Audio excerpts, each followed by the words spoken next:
नमस्कार, मी अशोकराव टावरे सामाजिक क्षेत्रात कार्यरत आहे। दावडी तालुका खेड येथील जमीन गट नंबर 324/1/क व 324/5 ह्या 4.5 एकर क्षेत्रासंदर्भात गेली 4 वर्ष खरेदी खत होऊनही चांगुणाबाई कांताराम गव्हाणे व राणी शिवाजी गव्हाणे यांना त्या जमिनीचा ताबा दिला जात नाही। संबंधित जे प्रतिवादी आहे ते दावडी येथीलच रहिवासी आहे आणि ते बळजबरी दहशत करून मोजणीची प्रक्रिया सुद्धा होऊन देत नाही व भूमी अभिलेख तसेच पोलीस जे आहे ती बघ्याची भूमिका घेतात असं अनेकदा झालेलं आहे। या संदर्भात तहसीलदार खेड प्रशांत बेडसे साहेबांनी 15/9/2023 रोजी आदेश देताना दिनांक 2/8/2021 च्या मोजणी नकाशाप्रमाणे ताब्याची कार्यवाही करावी असे मंडल अधिकारी पिंपळगाव यांना स्पष्ट निर्देश दिले होते, परंतु त्यांनी 2 वर्षात कोणतीही कार्यवाही केली नाही। त्यानंतर मागील महिन्यात माझी भेट शिवाजी गव्हाणे व त्यांच्या कुटुंबाने घेतल्यानंतर मी या संदर्भात जो आहे तो शासनाकडे पाठपुरावा केला। चंद्रशेखर बावनकुळे जे महसूल मंत्री आहेत त्यांनी 2दा तहसीलदारांना कार्यवाहीचे निर्देश दिले। अजित देशमुख महसूलचे सहसचिव त्यांनी फोन केला। एवढंच नाही तर चांगुणाबाई गव्हाणे व राणी गव्हाणे यांनी मुंबई उच्च न्यायालयात रिट याचिका क्रमांक 15,236 दाखल केली।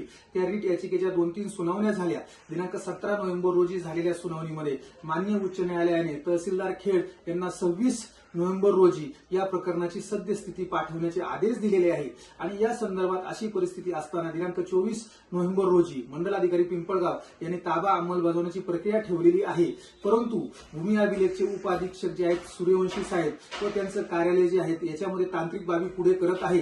त्यांचं म्हणणं असं आहे की 2021 ची जी मोजणी झाली आहे त्याच्यामध्ये काहीतरी 22 गुंठे क्षेत्राची तफावत आहे आणि त्यामुळे ते प्रकरण तेव्हा निकाली निघालेलं आहे।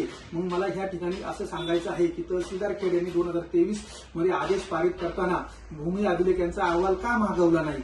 भूमी अभिलेखचा अहवाल त्यांनी मागवायला पाहिजे होतं आणि जर गव्हाणे यांनी दिलेले कागदपत्र जे आहे ती योग्य मानून तहसीलदारांनी आदेश दिलेला आहे त्या आदेशाला अप्पर आयुक्तापर्यंत कुठेही स्थगिती नाही, तो आदेश हा कायम आहे। असं असताना त्या आदेशाची अंमलबजावणी भूमी अभिलेख कार्यालयाने केली पाहिजे, परंतु सूर्यवंशी साहेब असं म्हणतात की आपण 24/11/2025 रोजी सदर ताबा अंमलबजावणी प्रक्रियेमध्ये भूकरमापकांना पाठवलं जाईल आणि त्या ठिकाणी जी आहे ती वस्तुस्थिती जी आहे ती स्पष्ट करून त्या संदर्भातच्या त्रुटी दूर करून अंतिम ताबा देऊ असं त्यांचं म्हणणं आहे।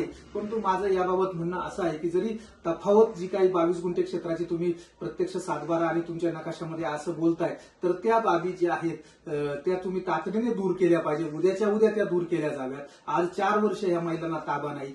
संबंधित प्रतिवादी जे आहे त्यांचा कोणताही जमिनीशी संबंध नसताना ते जमीन कसत आहेत ही कायद्याने खूप गंभीर काळीमा फासणारी बाब आहे। आज महसूल मंत्री असेल मुख्यमंत्री असं म्हणतात की लाडक्या बहिणींना आम्ही सर्व काही योजना देऊ किंवा गोरगरिबांना महसूल क्षेत्राच्या बाबतीत कोणताही अन्याय होणार नाही आणि हे असं असताना जर 4 वर्ष रितसर खरेदी करूनही जमीन खरेदी केली असताना त्यांना ताबा मिळत नाही ही एक शोकांतिका आहे। याबाबत उद्या तहसीलदार काय न्याय देतात हे पाहायचंय आणि त्याबाबत 26 नोव्हेंबरला उच्च न्यायालयात जी आहे ती सुनावणी होणारच आहे आणि उद्या जर पुन्हा महसूल प्रशासन जर अपयशी ठरलं तर निश्चितच हे गव्हाणे महिला जे आहे ते शासनाच्या विरोधात तीव्र आंदोलन पुकारतील आणि उच्च न्यायालय सुद्धा यांना निर्वाणीचे आदेश देतील असं मला या ठिकाणी वाटतं। धन्यवाद।